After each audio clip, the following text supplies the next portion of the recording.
ராமநாதபுரம் அருகே மின்சாரம் பாய்ந்து 11ஆம் வகுப்பு படிக்கும் அரசு பள்ளி மாணவி பலியான சம்பவம் சோகத்தை ஏற்படுத்தியுள்ளது.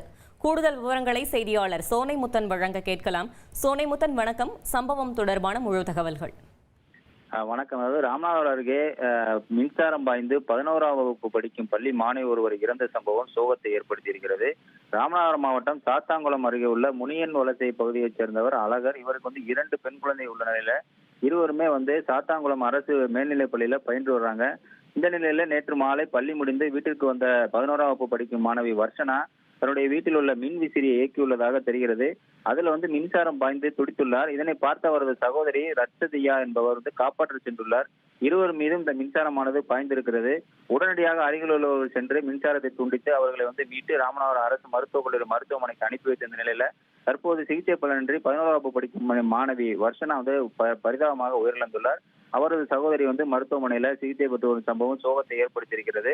இது குறித்து கேணிக்கரை போலீசார் வழக்கு பதிவு செய்து விசாரணை நடத்தி வருகின்றனர். 11ஆம் வகுப்பு படிக்கும் பள்ளி மாணவி ஒருவர் மின்சாரம் தாக்கி இறந்த சம்பவம் ராமநாதபுரத்தில்